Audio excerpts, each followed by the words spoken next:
எல்லோருக்கும் வணக்கம். இன்னைக்கு நம்ம பார்க்கக்கூடிய சப்ஜெக்ட் ராஜயோக தியானம் நல்லதா கெட்டதா, பார்ட் 3. 2 நாளா நம்ம ஒரு ஆத்மா கேட்ட சொன்ன 10 பாயிண்ட்ஸை வச்சு டிஸ்கஸ் பண்ணிட்டு இருக்கோம். அவர் ராஜயோகம் கொஞ்ச நாள் ப்ராக்டிஸ் பண்ணியிருக்காரு, சில வருடங்கள் ப்ராக்டிஸ் பண்ணியிருக்காரு. திடீர்னு அதை விட்டுட்டு போயிட்டாரு.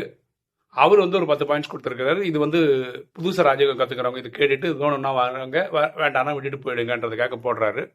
நம்ம ராஜயோகத்தை பற்றியே 14 வருஷமாக ராஜயோகம் கற்றுட்டு இருக்கேன், 7 வருஷமாக யூடியூப் ஸ்பேஸில் இருக்கோம். ஸோ இதை பதில் சொல்ல வேண்டியது ஒரு தார்மீக பொறுப்புன்னு சொல்லிட்டு நம்ம இதை விளக்கம் கொடுத்துட்ருக்கோம். அதன்படி இன்னைக்கு நம்ம பார்க்கக்கூடிய 7வது பாயிண்ட் என்ன அப்படின்னு பார்த்துருவோமே. In Murlis, they often mention saints or method of salvation of other religion will not help you progress in spirituality. BK knowledge is superior to other known methods of salvation. அவர் இது correct தான். அதாவது சாது சன்னியாசிகள் சொல்கிற எந்த ஒரு மெத்தடும் perfect method கிடையாது. நம்ம 100க்கு 100 பாவம் அழிக்கிறதுக்கு அதுக்கு பெஸ்ட் மெத்தடு ராஜயோகம் தான் அப்படின்னு. கரெக்ட். ஏன்னா இங்கே பூமியில் உருவாக்கப்பட்ட வேற தர்மங்கள் எல்லாமே ப்ரொஃபட்ஸ்னால வந்தது, அதாவது தேவ தூதர்களால் உருவாக்கப்பட்டது. இந்த சனாதன தர்மம் சாட்சாத் இறைவனால் உருவாக்கப்படுறது. ஓகேவா? ஆத்மாக்களின் தந்தை பரமாத்மா, அவருடைய இயற்பெயர் சிவன், உலகம் அவர் அல்லா ஜஹோ காடுன்னு சொல்லுது. பாக்கி எல்லா தர்மமும் நல்ல விஷயங்கள் நிறைய சொல்லி கொடுத்தாலும் எல்லாருமே பாவத்தை எப்படி அழிக்கிறாங்கன்னா, பாவத்தின் சம்பளம் மரணம், உடல் நோய் அனுபவிக்கிறாங்க. ராஜயோகிகள் எப்படி பண்றாங்கன்னா, மண்மனா தன்னை ஆத்மாவினை உணர்ந்து ஆத்மாவை தந்தை அன்பா நினைவு செய்து ஆத்மா இருக்கிற பாவத்தை எரிக்கிறாங்க. ஸோ பாக்கியில் மக்கள் 100க்கு 100 உடல் நோயினால அனுபவிக்கிறாங்க. ராஜயோகிகள் 90-95 பாவங்களை யோகாவில் அழிச்சிடறாங்க. பாக்கி 5%லேருந்து 10% உடல் நோயில் அனுபவிக்கிறாங்க. ஸோ எது பெஸ்ட் மெத்தட் நீங்களே புரிஞ்சுக்காங்க. இப்போ அடுத்த point. I have heard many Murlis and many a time same things repeat again. When I ask questions in classes, I did not receive clear answers. Rajayoga is a good meditation technique which is similar to Tantric technique that will definitely help with concentration and mind focus. அவர் சொல்றாரு, நிறைய முரளி நான் படிச்சிருக்கேன், எல்லா முரளியும் அடிக்கடி repeat பண்ணுற மாதிரி இருக்குது அப்படின்னு. உண்மைதான். அதாவது ஸ்கூலில் படிச்சோன்னு வச்சுக்கோங்க, எல்கேஜியில் ஏபிசிடி சொல்லி கொடுத்துருப்பாங்க. 5வது ஸ்டாண்டர்ட் வரும்போது நீங்கள் சென்டென்ஸ்லாம் ஃபார்மேஷன் பண்ணி ஒரு பேராகிராஃப் மாதிரி எழுதியிருப்பீங்க. இப்போ 11th 12th வந்தீங்கன்னா மேக்ஸில் இன்டெகிரேஷன் இல்லையா, டிஃப்ரென்ஷியேஷன் இதெல்லாம் கற்றுக் கொடுத்துருப்பாங்க. காலேஜ் போகும்போது டஃப்பாக போயிட்டே இருக்கும். அப்போது 5th ஸ்டாண்டர்ட் ஏபிசிலாம் சொல்லி தர மாட்டாங்க. ஆனால் ராஜயோகம் யாராக இருந்தாலும், நேற்று ஜாயின் பண்ணவராக இருந்தாலும் சரி, 1 வருஷமாக இருக்கிறவரா சரி, 10 வருஷமா, 20 வருஷம், 30 வருஷம், 40 வருஷமாக இருந்தாலும் இதே 4 பேஜ் தான் படித்தோம். அப்போ இன்னைக்கு வந்தவருக்கு எப்படி புரிய வைப்பீங்க? இப்போ புதுசாக இந்த வருஷம் சொல்லி தந்தே தான் ஆகணும். இப்போ எல்லா வண்டியில் என்ன தெரியும் சொல்லிக் கொடுப்பாருன்னா, நீங்கள் ஒவ்வொருத்தரும் ஆத்மா பூர்வத்தின் மத்தியிலேருந்து அவங்களுக்கு பிடிச்ச இடத்துல இயக்கிட்டு இருக்கீங்க. இந்த ஆத்மா கூட மனம், புத்தி, சன்ஸ்காரம் இருக்கு. மனசு எண்ணங்களை உற்பத்தி செய்யக்கூடிய ஃபேக்டரி. புத்தி அது ஜட்ஜ் பண்ற ஜட்ஜு. சன்ஸ்காரன்றது நம்ம செய்த செயல்கள் ரெக்கார்ட் ஆகும். நல்லது புண்ணியமாகும், கெட்டது பாவமாகும். இதெல்லாம் ஆல்மோஸ்ட் டெய்லி வரும். ஏன்னா இதே 4 பேஜ் தான் எல்லாரும் படிச்சாகும். அதே மாதிரி இன்னைக்கு வீணாணி படிக்கும்போது எனக்கு தேவையான ஒரு சீரியஸான ஒரு பாயிண்ட் அதில் இருக்கும். ஓகேவா? ஸோ இப்படிதான் இந்த வாணி உருவாக்கப்பட்டிருக்கு. இவர் கேட்குறாரு, இவர் என்ன சொல்றாருன்னா, கேட்ட கேள்விகள் சில டைம் சொல்லி பதில் சொல்லலை. இன்னைக்கு தான் யூடியூப் இருக்கு. எங்களை மாதிரி ஆளுங்க நிறைய பேர் போடுறோமே, சிஸ்டர் சிவானி போடுறாங்க, பெரியவங்கெல்லாம் போடுறாங்க, அதெல்லாம் பார்த்து தெரிஞ்சுக்கலாமே. இப்போ கிளாஸில் பதில் சொல்றது உங்களுக்கு புரியலன்னா பதில் சொல்றவங்க கிட்ட கேட்டு பாருங்க, தெரிஞ்சுக்கோங்க. அதானே பெஸ்ட் மெத்தட். முன்னாடி இல்லை, இப்போ யூடியூப் ஸ்பேஸ்லாம் வந்துச்சுல, சோஷியல் மீடியா வந்துச்சுல்ல, அது ஒரு பெஸ்ட் மெத்தடாக இருக்கும்ல. ஆனால் அவரே ஒரு விஷயம் சொல்றாரு, இந்த ராஜயோக மெடிடேஷன் ரொம்ப நல்லா இருக்கு. அவர் இன்னும் ஒரு டெக்னிக் பற்றி பேசுறாரு, தாத்தாக் டெக்னிக். அதை நான் கேள்விப்பட்டதில்லை. தாந்திரிக்னு ஒரு டெக்னிக் கேள்விப்பட்டேன். இது என்ன டெக்னிக்னு எனக்கு தெரியல. ஓகேவா? அப்புறம் அவர் என்ன சொல்றாரு, இந்த மெடிடேஷன் கான்சென்ட்ரேஷனை ஹெல்ப் பண்ணுது, நமக்கு ஃபோக்கஸ் பண்ண முடியுது, இதெல்லாம் சொல்றாரு. இது உண்மையான விஷயம் தான், அது கரெக்டாகவும் அவர் சொல்லியிருக்கிறார். அடுத்த point. Once you move to advanced level in BK, you should avoid eating non-veg, garlic and onion. You should avoid eating food prepared by others, not even your family member. This rule caused some issues within my family as everyone is not BK. I was avoiding any function, eating out in hotels, parties, etc. Slowly they started treating me differently. Because of this, I was alienated from my family, relatives and friends. பாருங்களேன், ராஜயோகத்தில் வந்தால் நீங்கள் சாத்வீக உணவு சாப்பிட்ணும். அதாவது நான்வெஜ்ஜெல்லாம் விட்டுடணும், வெங்காயம் போட்டு தவிர்க்கணும்.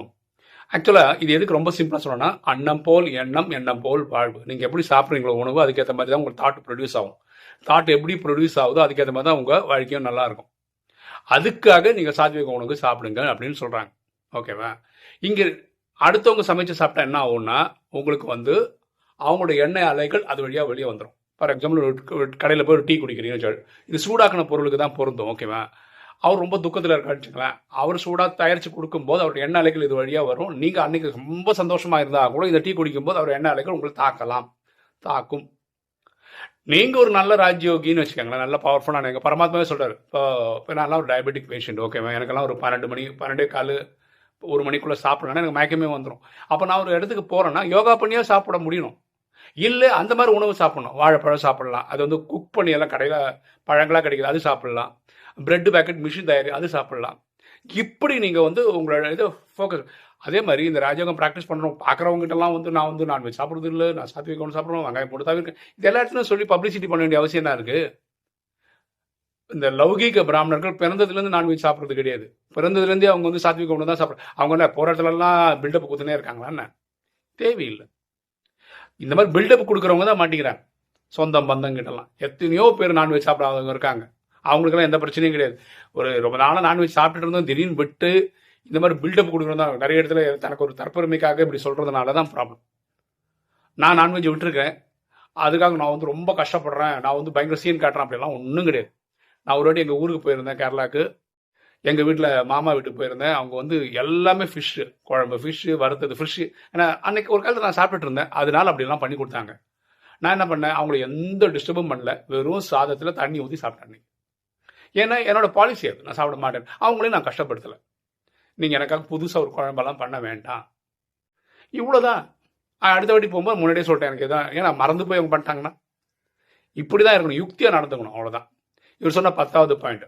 After getting alienated from family and society and regularly attending classes, my thoughts were Shiva Baba can only help me in my current situation, and if I become a dedicated soul of BK, I'll reach heaven after I die. Okay, இவர் எந்த அளவுக்கு ஆகிட்டார்னா, யோகா பண்ணி எனக்கு இறைவனை விட்டா வேறு ஆளே கிடையாது, இறைவனை நினைவு பண்ணிட்டே இருந்தால் நான் வந்து ஒரு காலத்தில் சொர்க்கத்துக்கு போயிடுவேன், நான் இறந்ததுக்கப்புறம் சொர்க்கத்துக்கு போயிடுவேன். இது பாருங்களேன், இந்த ட்ராமா எப்படி டிசைன் பண்ணப்பட்டிருக்குன்னா, சங்கமம் முடியும் போது ஜட்ஜ்மெண்ட் டே அன்னைக்கு நம்ம ஆத்மாக்கள் நம்ம எல்லாருமே 99.99% மக்கள் வந்து இறைவன் கூட சாந்தி தாமத்துக்கு போயிடும். இது ராஜயோக படிப்பினை. அது வரைக்கும் நம்ம எல்லாமே பிறப்பு சைக்கிளில் வந்து போயாகும். ஸோ இதில் மாற்று கருத்தே கிடையாது. இவர் அதுக்கப்புறம் என்னெல்லாம் சொல்கிறாருன்னா, இது ரொம்ப நாள் ப்ராக்டிஸ் பண்ணோன்னா சொந்த பந்தங்கள்லாம் விட்டு போயிட்டாங்க, நான் திருமணமே பண்ணிக்கல, என் வாழ்க்கையில் நிறைய விஷயங்களை இழந்துட்டேன்னு நினைக்கிறேன், அதனால நான் இப்போ திருப்பி பக்தி பண்ண போகிறேன் அப்படின்னு சொல்லி முடிச்சிருக்கிறார். பாருங்களேன், இது ரொம்ப முக்கியமான விஷயம் என்னென்னா, நம்ம ராஜயோகமாக சிஸ்டம் ப்ராக்டிஸ் பண்ணும்போது எங்கெல்லாம் உங்களுக்கு டவுட் வருதோ, ராஜயோகத்தில் உங்களோட பல வருஷமாக இருக்கவங்ககிட்ட பேசணும், உங்கள் கஷ்டத்தை என்னென்னு எடுத்து சொல்லணும். அவங்க வந்து உங்களுக்கு அதை ஃபிக்ஸ் பண்ணி கொடுக்கறதுக்கு வாய்ப்புகள் ஜாஸ்தி. நீங்கள் கேட்ட சென்டர்லாம் அவங்க பதில் சொல்லலை அப்படின்னா அது கொஞ்சம் துரதிருஷ்டம், அவ்வளோதான். அதுக்காக விட்டுட்டு போகிறது லாஜிக்கே கிடையாது. இவர் என்ன சொல்கிறேன் பாருங்களேன், இவருக்கு நிறைய விஷயங்கள் தெரிஞ்சிருக்கு, சின்ன புரிதலில் ப்ராப்ளம் இருந்திருக்கு. இவர் திரும்ப கண்டிப்பாக வருவார், எனக்கு சந்தேகமே கிடையாது. வீடியோ பார்க்குற நீங்கள் உங்கள் கமெண்ட்ஸும் இது பற்றி என்ன நினைக்கிறீங்கன்னு சொன்னீங்கன்னா நல்லாயிருக்கும். இந்த வீடியோ பிடிச்சவங்க லைக் பண்ணுங்கள், சப்ஸ்கிரைப் பண்ணுங்கள், ஃப்ரெண்ட்ஸ் சொல்லுங்கள், ஷேர் பண்ணுங்கள், கமெண்ட்ஸ் போடுங்க. தேங்க்யூ.